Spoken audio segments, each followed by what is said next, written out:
Hello, welcome to my channel, friends. If you are new here, you are so very welcome.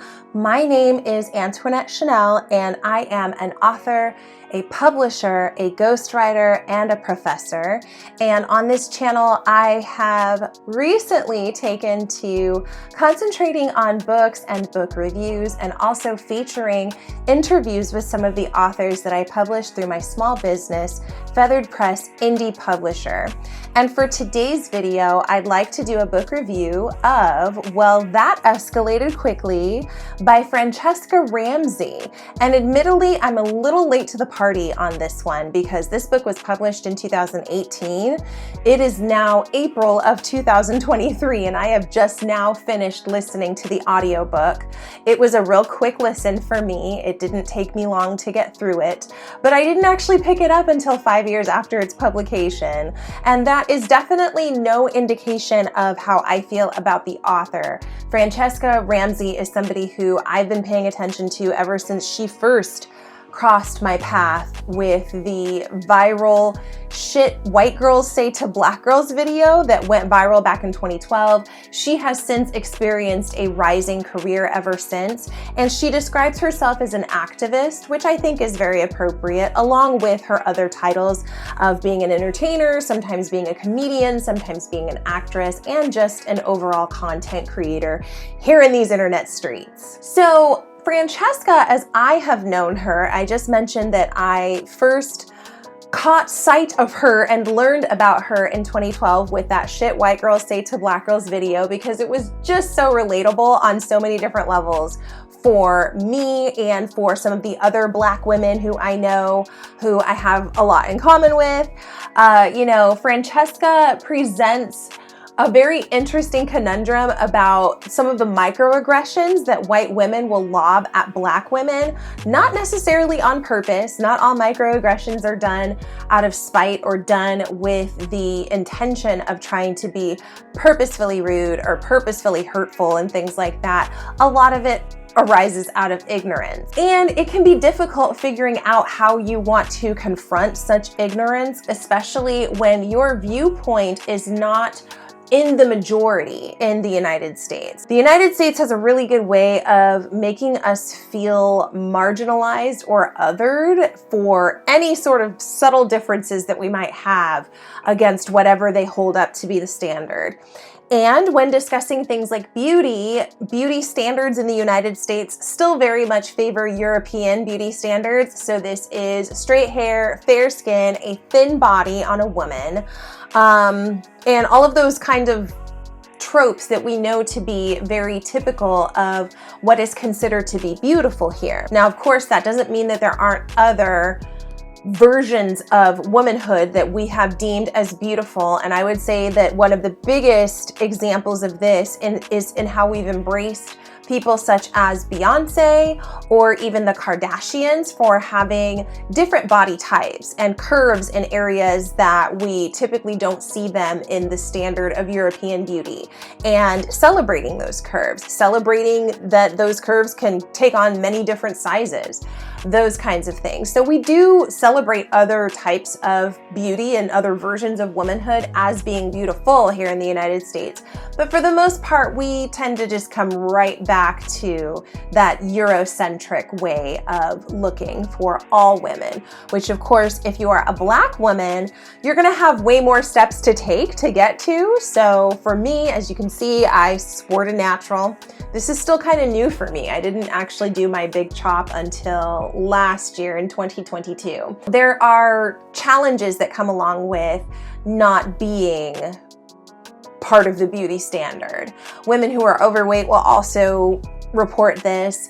Women who have dark skin like I do, or skin that's just not fair, so anything that is brown and further down, they often will report that, looking like something outside of the standard of beauty is not celebrated everywhere in the United States. And that can be tricky, especially as you try to figure out what your own identity is going to be and how you communicate that and navigating that in a country such as this one. But anyway, back to Franchesca and her book. So the book starts off by explaining to us what life looked like for Franchesca before she hit that viral fame that she got from Shit White Girls Say. And I really enjoy getting to listen to this because, again, I found so much of it to be so relatable. She was working as a graphic artist and working for a retailer, fixing images on a day-to-day basis and checking social media in between projects and in between boredom, working in an environment where she didn't really get a whole lot of privacy. She was seated in an open area where there were tons of other desks and cubicles and,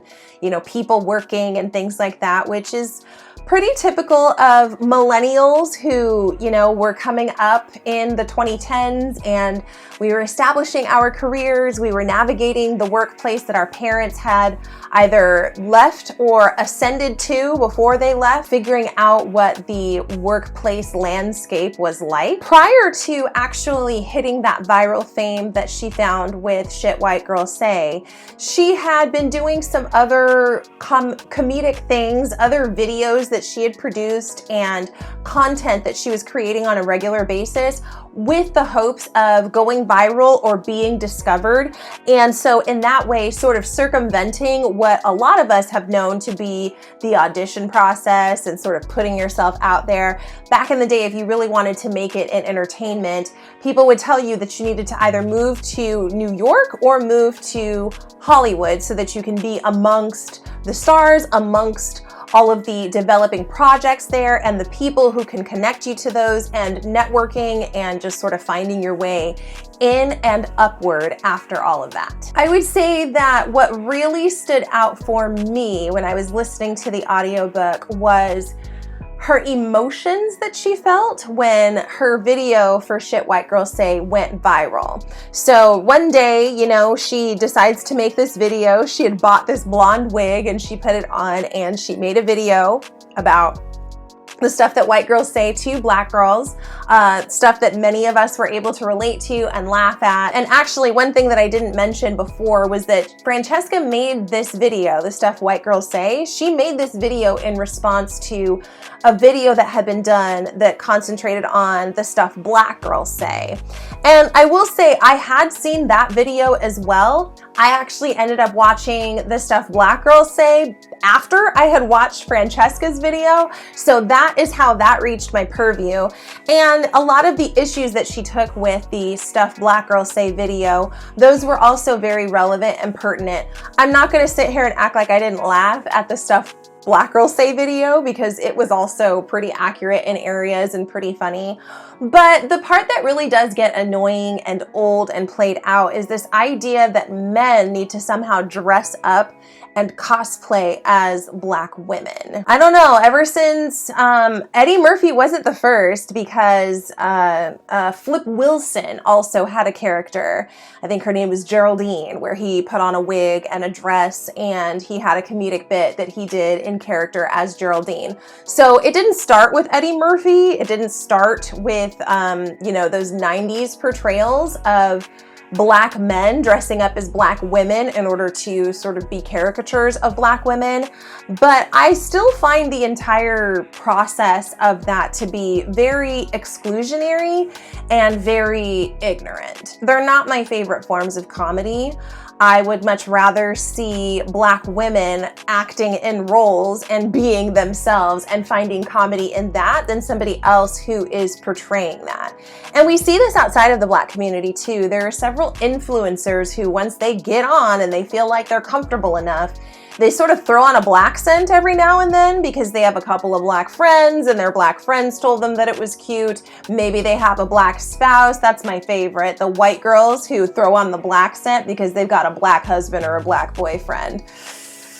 It's just not my favorite form of comedy, and it was refreshing to find that there was somebody else out there, somebody else who was within my age group out there who also took issue with that and was able to articulate it in a very funny piece of content. So we get to the moment where Shit White Girls Say goes viral. She is sitting at work looking at her emails on her phone and seeing that she's got all kinds of emails and comments that are coming through from YouTube over video comments being posted. So she's being notified repeatedly in her email inbox with all these notifications that, hey, someone left a comment or somebody liked your video. And she didn't really know what to do. She's looking at the view count on this video and it's like climbing towards 1 million. It surpasses 1 million. It's all over the place. And suddenly she went from being this person that nobody knew to being someone who a lot of people knew, but only saw one snippet of. So, you know, they saw this clip for shit white girls say, and that was what they knew of her, but nobody really knew who Franchesca Ramsey was, what her background was, any of the work that she had done before that. She was a relatively unknown, and very quickly she was thrust into the spotlight through this viral fame. And we hear celebrities talk about that all the time, about what it feels like, celebrity influencers that is, what it feels like to go from being this unknown person to going viral and sort of dealing with that and having people out in the world who have seen whatever you went viral for come up to you and ask you, you know, are you that person? Are you this person from the video? Things like that, which can be equal parts flattering as well as kind of annoying and alarming as well. There is one scene that Franchesca describes where she was at the gym and she was changing and someone walked up to her in the middle of her changing to ask, hey, are you Franchesca Ramsey? Are you the one from this video? And, you know, it was kind of unnerving for her at that point. I've never experienced what it's like to go viral, but I know that I've gotten more views than others on some of my videos. And the feeling of that, the feeling of having more people looking at my profile, looking at the words that I was speaking in a video, looking at me in general, that was definitely equal parts cool and equal parts unnerving. In today's society, it's really hard to predict how people are going to act. I know that we're speaking about an event that happened 11 years ago, but I would say that that aspect of life hasn't changed that much over the years. You would like to think that people will be very respectful of you. They'll be kind. They will give you your space. They will mind that, you know, you are not somebody who is perfect and you're not trying to present yourself as perfect. But oftentimes what tends to happen is that people form parasocial relationships with the people who they see in video, who they see on television, who they see being famous and being in movies and things like that. And they will think that they know that person and that somehow entitles them to the opportunity to take a photo with them or to interrupt their meal in order to ask for an autograph or to, you know, acknowledge that you recognize them. But nonetheless, feeling like this was sort of the door opening towards her big break, she's gonna have it in the bag, and she's made it now. After going viral for the Stuff White Girls Say video, Franchesca decided to take some acting classes at a school in Michigan and also hire an agent and start going on more auditions so that she could further develop her talent and showcase her talent in other ways on other platforms. This led to an audition with SNL, and I was actually really excited to hear about this story because she auditioned for SNL. She wasn't picked up for SNL, and the entire time that she was there, she felt very out of place. She did not feel prepared. The other people who were auditioning, they had comedic backgrounds, they had experience in working in comedy, and they had developed different characters and things like that. And when you're auditioning for a show like SNL, it's a lot of character acting and showcasing characters, which was something different from what Franchesca had been doing before. I mean, she did the one character in the Stuff White Girls Say video, but developing a line of characters, you know, something like what a Norm Macdonald might be accustomed to and that we've seen him do before. That was something that was outside of her wheelhouse. And so the SNL audition led to some hurt feelings, but also it was very eye-opening for her, which I can understand. And the reason that I said that I was excited about that is because most of my favorite entertainers, influencers, celebrities, people of the world, most of my favorites have some moment like that. Like I really enjoy Lauryn Hill quite a bit. And Lauryn Hill had a moment where she was performing at Showtime at the Apollo and she got massive boos.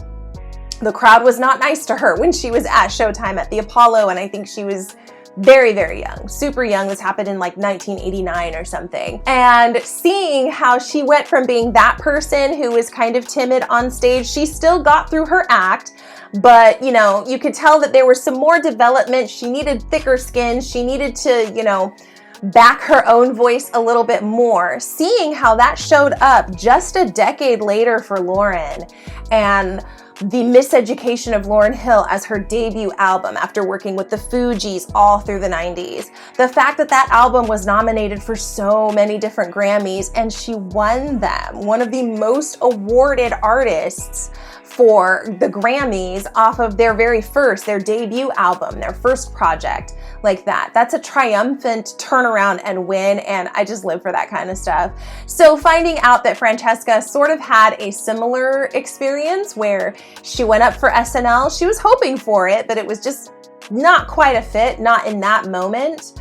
And knowing that later on she was able to find space on MTV's networks, walk on roles in different shows like Superstore, you know, that's very inspiring for me. And I was appreciative that she had included that experience in this book because I didn't know that about her background, but it just makes me love her even more. After going viral, she also did an interview with Anderson Cooper where Anderson basically just interviewed her and asked her questions about her motivation behind the Stuff White Girls Say video, and also making commentary about race and about how people relate to one another and about femininity on a larger scale. And I did not see this Anderson Cooper interview when it aired live, back when it aired, I guess sometime in 2012, maybe 2013, but hearing about it and hearing that there was audience comment, this was sort of the first moment where Franchesca found herself in the seat of an activist. Not to say she hadn't done anything that was activist-like before it, because I'm sure that she had been speaking and participating in events that helped to garner awareness for marginalized groups, helped to garner rights and liberties for marginalized groups, but definitely the Stuff White Girls Say video opened a conversation piece on this, and that was a lot of what the Anderson Cooper interview was comprised of as well. So audience members were commenting, they were asking her questions. She said that there was one woman who basically, in asking her a question, she was sort of trying to steer the conversation away from the uniqueness of being a Black woman to sort of make everything about just being feminine, which is often a response that Black women get when speaking about experiences that are unique to our Blackness, unique to our femininity. We oftentimes will get, I don't want to say railroaded, but people try to strong arm us away from niching down so much to talk more so about the broader spectrum of the issue, because it makes them feel more included, it makes them feel more comfortable. And this was the first time where she had to start really rehearsing and thinking about what she was going to say and how she was going to say it, and being prepared for some of the types of comments and questions that she was going to receive if she was going to come out into the world talking about this topic. And then, of course, because she is on a public forum, all of a sudden the barrage of comments, the barrage of feedback from people started to really trickle in and really overwhelm her inbox. And I got this sense as I was listening to this portion of the audiobook that she was very much in need of establishing some boundaries for herself between herself and the content that she produced, and how she was going to engage with people who had comments or things to say about the content that she was producing. And I would say that that part was also incredibly relatable for me, because one of the reasons that I haven't been as consistent with my content creation through YouTube videos, through my Substack, or any blogs that I've ever had in the past, even my Instagram and my Facebook pages, I'm not as consistent with those because I don't like dealing with what comes along with that. And that's not to say that I don't appreciate any of the thoughtful comments that people leave me, ones where they are pointing out their observations and expressing their opinions in ways that are level-headed and clearly written.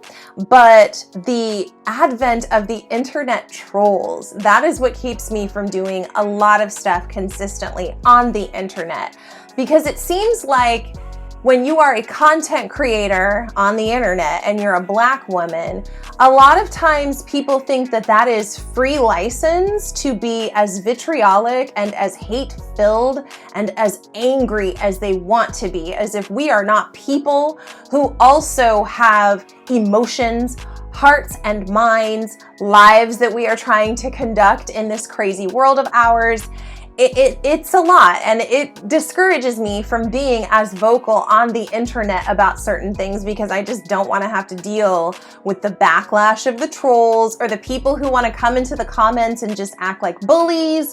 I don't like dealing with any of that, and I've seen lots of my favorite content creators having to deal with that, so I know that that is not something that is unique to me. It's not unique to Black women. I have seen white women, white men, all sorts of people be harassed on the internet for all sorts of things. The internet literally has no shame, and they say it never loses, so there's that. But it was around this point when the term accidental activist started becoming a more prevalent focus of the book.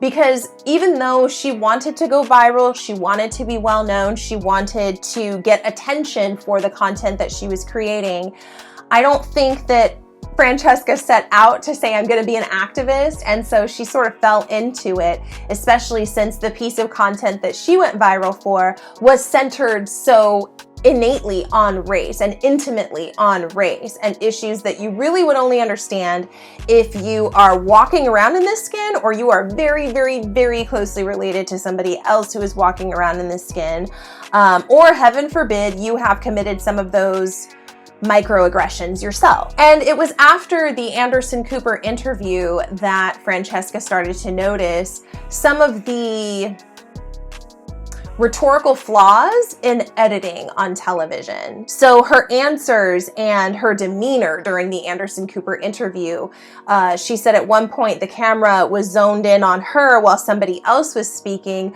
but it made her look as though she was bored and disengaged and not really caring about the conversation as it was happening around her. What was actually happening was, as she was listening to someone who had a question or a comment, who was speaking from the audience, she was simply seated there and waiting. You know, it was just a period of time where she was sitting in the silence and waiting.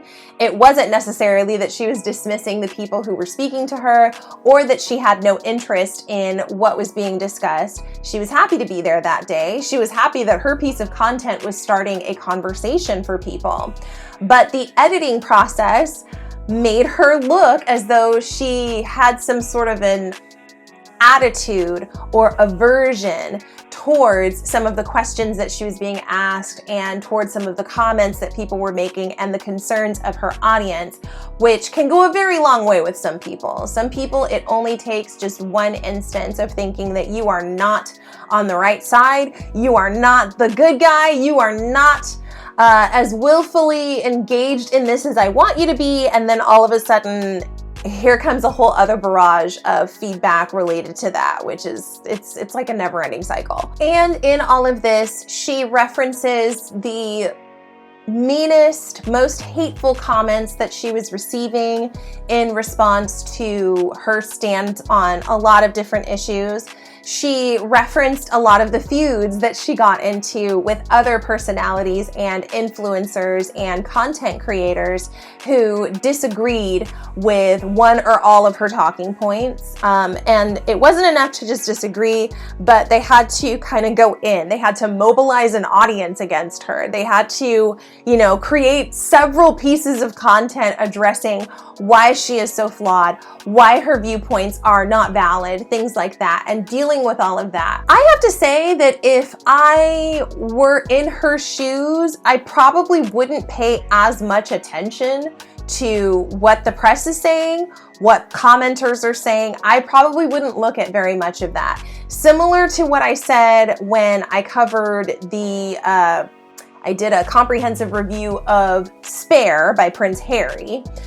I would probably place some distance between me and what other people think of me in order to make sure that I can stay motivated and keep going. Now that sounds completely hypocritical given what I said just about 10 minutes ago, which was about the idea that I'm not consistent with creating digital content and content for the internet because I don't want to have to deal with the people that the internet attracts, which there are all kinds of people who are here. There are people who are here to learn, people who are here to communicate and engage with other people in positive ways because they believe in that. And then there are some people out here who literally just live on the internet because they want to go after people for what they perceive is them doing or saying something that is wrong. And Franchesca herself also explains and describes herself as being somebody who is the call-out queen. But in this book, she also talks about the concept of calling in, which is to take a moment to sort of contemplate what it is that you're being presented with and use that as an opportunity for greater learning and expanding your horizons and your understanding. Another aspect of the public's comment and, hearing comments from other people, seeing them as they're typed into comment sections under her videos or under interviews that have been done with her, was this weight of her identity as a Black woman being thrust upon her after the Anderson Cooper interview. And this is something that is a very, very common issue within the Black community, if you can call it that. Black women are often expected to shoulder the weight of everything. We are supposed to help fix the people who are broken in our community. We are supposed to have compassion for all of the people in our community, no matter how deceitful they have been. We are supposed to line up behind the cause of supporting Black men, no matter what in our community. And oftentimes when the microphone is placed in front of our face, when the spotlight is on us, people have an expectation of all of the things that we're supposed to talk about and stand for, which is way too much. It's very unrealistic for anybody to stand for all of these things and to also represent all of these things out in the world all of the time. I think that that's asking way too much of any human being to take on that collective burden themselves as one individual. But she talks about the backlash that she received from people for some of the answers that she gave on Anderson Cooper. For some Black folks, those answers were just not good enough. We wanted to hear you say more about this, and why didn't you destroy that woman when she asked you this question or when she made that comment? That's something that I can relate to as well. The people in my life who were responsible for my upbringing have a lot of expectations that they've placed on me for how I'm going to be out here in this world. I don't know why. I don't know why they can't just go and manifest and be that person themselves. Maybe it's because they see me as having more opportunity and more accessibility than they did. I don't know. That's my speculation right there. But through that, I can identify with the pressure that Franchesca talks about feeling for having to get it all right and also stay true to yourself while doing that, while you are on camera for network television, and it's maybe an 11-minute segment in which you get asked 3 or 4 questions and the host does all of the rest of the talking. Somehow I'm supposed to take that opportunity and express all of the things and represent well and be perfect all of the time. That's a lot of pressure. And so some of the hatred and the vitriol that came back at her after she became this visible person was also coming from members of the Black community, which I can imagine was very confusing, hard to understand, probably also very painful as well. I know that I have felt the most pain in critique of my character by people who look like me, who are saying very hurtful, detrimental summations of who I am. That tends to hurt the most when it comes from people who are from the same ethnic group that I am. And along with this, as her career sort of blossomed and opened up a little bit more aspects of her personal life started to come out. So people started to question, the way that she speaks. She speaks in a way that I don't usually hear Black women speaking. Where is she from? What does she do? Who is her partner? Who is her spouse or her boyfriend? Oh, it's a white person? There is this idea in the Black community that says that you cannot stand for racial equality and the support of Black Lives Mattering and the support of preserving Blackness. There's a belief that you can't stand for that and also have a spouse who is of another race than you. And I mean, I guess I can see where part of it makes some sense, maybe, because if you are espousing that Blackness is beautiful, Blackness is something that you want to see more of, Blackness is all that you are about, then yeah, you look pretty hypocritical when you also are seen with someone who is of Latin descent or Asian descent or, heaven forbid, Caucasian descent. But where the argument kind of loses me is this idea that if a Black woman is in a relationship with a non-Black man, that is somehow her hating herself. She hates herself? Okay. In my interracial marriage that we just celebrated 14 years last week, I would say that I chose my partner because of the way that he makes me feel and the love that he gives me, which in turn helps me to love myself even more. And I mean, this has been consistent through all of the phases of me. So when I was a young college kid and I had straight hair and I was going out partying with my friends all the time, to when I became a corporate person who had to go into an office and had a 9 to 5, I had to wear business casual dress, and I styled my hair in straight styles because I was relaxing it. When I've had braids, my periods of time when I've had braids in my hair and going through that. When I have worn wigs and weaves, because I've done those before too. My hair has traveled the entire gamut. But then also when I decided that I wanted to go natural, which was something that I decided with the help of my partner.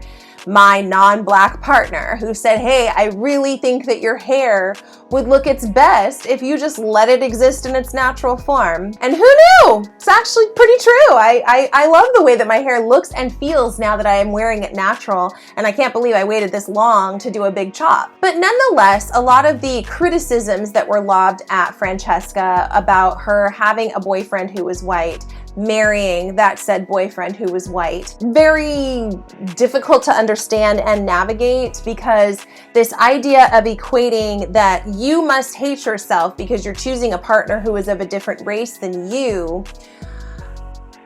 I don't see the equivalency there, especially when there's evidence that that is not what her partner was doing, nor is there evidence that that's what my partner is doing. He has never once uttered any sort of ideation or words that would signify to me that he somehow is disgusted by Blackness, he doesn't want to see Blackness, or he has an issue with being in close proximity to Blackness. And of course, since we have children now, then our children, his children, also contain a piece of Blackness, and I don't see him being averse to that. But what's interesting is that on the flip side, there are several people within the Black community who are Black, who do look like me and like Franchesca and others, who have very negative things to say about the way that you speak. And if you speak with clarity in your voice and you enunciate, then all of a sudden that means that you just want to be white. I don't know where intelligence and pronunciation of words properly suddenly became classified as white,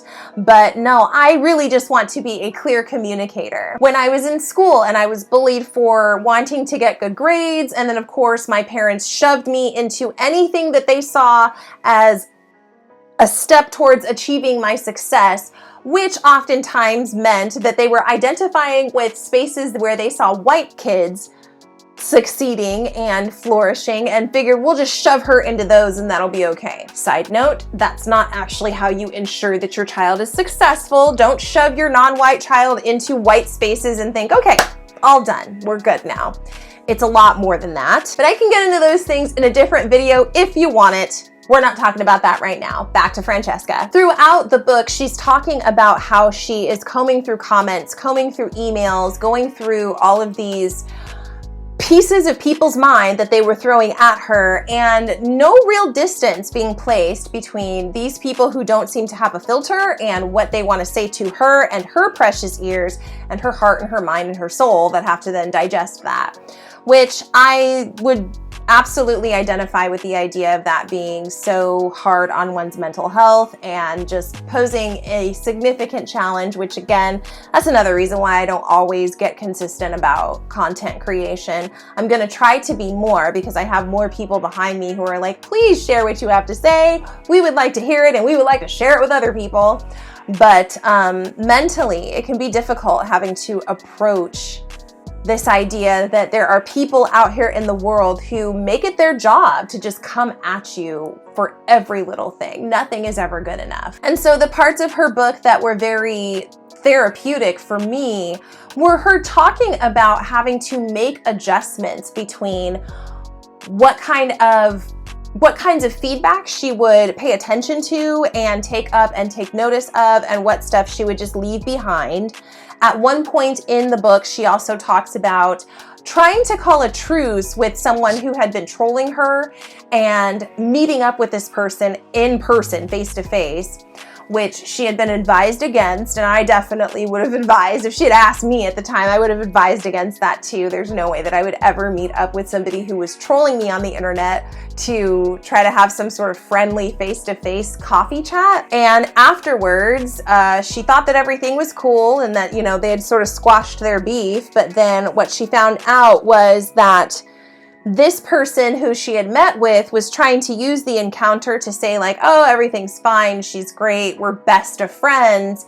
And Franchesca speaking up to say, no, we're not best of friends. We got together for coffee, we cleared the air, everything was fine, that's it. And then that turning into a whole slew of rage content that this person created in response to that, because quite honestly, I think that they were really just trying to bait her in a way that would allow them to further amplify their voice and their hatred of her so that their audience could buy in more and they could attract more viewers. People do all sorts of things for clicks and views these days, even self-harm or harming others. But on the flip side of this, because I don't want to give the impression that Franchesca is playing herself off as a victim throughout the entirety of this book, she also had an interesting exchange with Lena Dunham. Lena Dunham is not one of my favorite people. I mean, I don't spend time actively disliking her as much as I dislike some other celebrities out in these streets. But Lena can be problematic, and definitely people of color have seen that, she can be very ignorant and has been very ignorant, very sexist, very just self-involved and just over the top with a lot of her admissions and the things that she tries to drum up. She is a very privileged person, and she's leveraged that privilege into HBO series and other buy-in from large corporations that will keep her in her very privileged spot for the rest of her life. And similar to me and other people who look like me, Franchesca was not a fan of Lena Dunham either, and she actually had spent some time creating content in the negative about Lena Dunham, like so many of us have done before. I know I have a very dear friend who used to maintain a Twitter account where she would just vent about her roommate all the time, and it was a secret Twitter account. Not everybody had access to this or even knew that she had it, but it was a place for her to get her frustrations out, and that's what she did. She vented about this roommate that she couldn't stand, but that she was living with because he was already rooming with her now husband at the time when they met. And I was really impressed with how not only did Franchesca decide to call herself out for her behavior, she sort of had to, because she ended up going to a social gathering where Lena Dunham was in attendance, and she actually got seated next to her and had a really nice time sitting next to her at this party. They hit it off. At one point they were even laughing, and she felt like, okay, I clearly did not understand everything about this person. And now that I'm getting a chance to do so in person for myself, I think maybe I want to adjust some of my viewpoints and how I choose to treat this person in my content. And she comes clean at that point too, to Lena Dunham, to tell her that, hey, just so you know, tonight's been wonderful, but in the past, I have not been a fan of you. And I've been vocal about not being a fan of you. It was kind of an awkward moment, you know, because at that point, you don't know how somebody's going to respond, but Lena took it in stride. She then went home and looked up a lot of what Franchesca had been producing about her, texted her and was like, man, you really hate me. You hate my guts. And I was impressed with the way that Franchesca chose to sort of stand in that and say, yeah, I have been pretty hateful and vitriolic to you in the past, and I need to clean that up. I really do.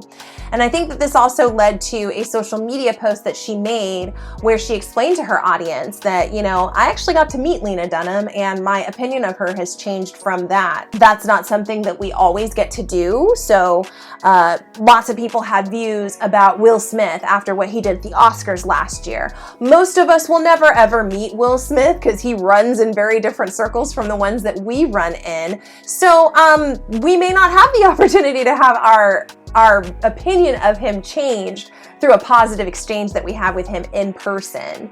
But when you do get that opportunity, you do get to meet this person who you feel like you have nothing in common with, you would never get along with, you would never like in a million years, and they are able to change your impression of them through that exchange, then yeah, I say owning up to that is very positive and is a great show of emotional intelligence. Of course, the viewers, the readers, the followers, the subscribers, they don't always see it that way. So a lot of people felt like she was being an apologist for Lena Dunham. Why are you out here sticking up for Lena Dunham when Lena Dunham ain't sticking up for anybody who looks like us? Yada, yada, yada. Again, not completely unfair criticisms, especially because I know that I have been that person before. There's somebody who has a viewpoint or they stand for something that I am just vehemently, staunchly against. And I don't understand how somebody else who might have been also vehemently, staunchly against this person and their platform and their viewpoints, all of a sudden they make a change like that. But we are allowed to change. And I think I might actually make a separate video about allowing people to change, because I see cancel culture as being problematic in that if we keep canceling people and shunning them and sending them off into this place of cancellation, are we really helping these people to learn and to grow and to do better? Don't all of us deserve the opportunity to learn and to grow and to do better? And so that's what I sort of took this Lena Dunham exchange moment to be for Franchesca, was, you know, I need to allow Lena Dunham to be a different person in my mind than the one that I was taking her as. And I'm also allowed to change and decide that, you know what, I don't have this vehement hatred of someone anymore. I actually see them as a person. I've humanized them in my mind and my heart. And maybe you want to as well. Maybe you want to dig into some of their other material, not just the HBO series or things that they say when they're out at the Met Gala. And then I think that the overarching part of this that was really beautiful was seeing the way that Franchesca was able to relate her foray into accidental activism, which is what she is now, and this sort of call-out queen who also then has the patience to call things in, and relating that to the idea of mental wellness, maintaining boundaries, and just being a fair person all around. Because people are not perfect, and our world is constantly evolving and changing, and so therefore we need to evolve and change with it. We need to allow other people to evolve and change with it. And that means educating ourselves so that we are not walking around ignorant. There's no reason why anybody should be ignorant when the internet exists, libraries still exist, and communities on the internet where you can speak to people who have different types of experiences or at least read their stories as they've been written. those exist to help educate people who are outside of that experience and that community. And we're still not at a perfect point of that with humanity. I see that what happens most oftentimes for humans is that there are certain groups that we can be sympathetic towards because, well, I didn't know that that was your experience and I'm just learning about this and I want to try to do better at this so that I don't walk around ignorant and espousing views that are inaccurate to what I actually feel and think and believe. But we don't apply that fairly, that I see. We have other groups of people who we have very little patience for. I've given you one chance to change and you still haven't done it, and I'm over it. Rather than looking at the issues that might be blocking those people from change. Looking at your own ignorance and biases and blind spots to where you're not seeing parts of their experience that are informing their viewpoints and why they are the way that they are. It's something that all of us need to get better at, myself included. And then, of course, in the spirit of educating and helping people to not be ignorant, or at least not fall and succumb to their ignorance, she finishes off the book with a very nice comprehensive glossary of, I think she terms them social justice terms, but they're basically terms that relate to what's happening in society and with the different identities of people who are represented in our society, and sort of breaking down some of the barriers to understanding what these things what these things are. So defining certain groups, LGBTQ is one of them, but also defining Black Lives Matter and expressing that that was never ever established to be an exclusionary group, but somehow their perception of it, the world's perception of it, for some folks, it got taken in a direction of like, oh, well, this means that nobody else matters, when that was never ever a crux of what the ideology of Black Lives Matter was founded on. Now, side note here, I do just want to say that I don't support the organization Black Lives Matter. I think that that is a highly problematic organization with corrupt people working behind it. But the spirit of Black Lives Mattering, just as much as white and brown and yellow lives, yeah, I am behind that, of course. So overall, I think that if you are looking for a book that is going to give you lots and lots of humor sprinkled in while also tackling some very deep, thorny, difficult topics, Franchesca's book is a great read or listen. I don't know if she has any other books that are in production right now, but my hope is that she does, because I would really, really love to see a follow-up to this, especially considering that in 2018, when this book was published, her life looked a little bit different.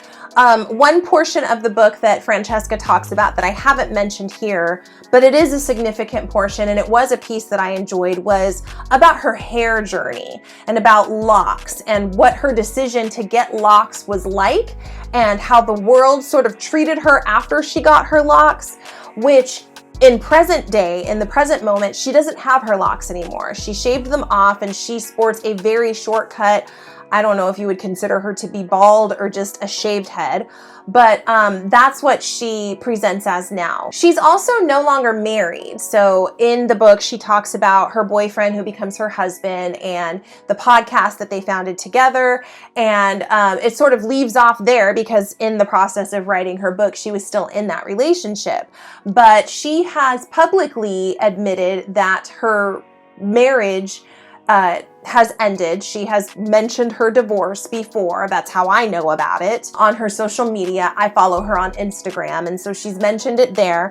I don't know how public she wants to be about that and about the dissolution of her marriage, but either way, I recognize that changing her hair, changing her relationship status, and maybe also how she identifies could be fuel for yet another very insightful book, which I would love to pick up and read or listen to. So I hope that she's got something that is in the works, because I know that I enjoy her voice very much. I think that she brings a much needed sense of humanity to humanity, because sometimes we get it wrong with just being humans. And I like that she through her experiences of the internet and making comment here, she has learned to be okay with making mistakes and failing and not getting it right and admitting such. I find that to be very admirable. That is something that I want to make sure that I embody, especially for my children. And so for those reasons, I really do hope that she has a follow-up book that she is working on. So let me know in the comments, did you read or listen to Well, That Escalated Quickly by Franchesca Ramsey? If so, I would love to hear your insights, how you received the book, what your thoughts are on it, and if you know of any other follow-up projects that she has in the works right now, because I'm very interested. Please leave a comment below. If you liked this video, please be sure to like as well as to subscribe so that you don't miss any of my updates. Yes, I'm trying to get more consistent about these YouTube videos, so you want to make sure that you have notifications turned on so that you can be notified when I upload new content. And otherwise, thank you so much for being here and staying and listening until the end of the video. If you are here and you watched the whole video, then comment start where you are, because I have my affirmation art behind me and I just thought of that as a comment that you can put in the comment section. Otherwise, my friends, thank you so much for your time today. My name is Antoinette Chanel, and I will see you in the next video.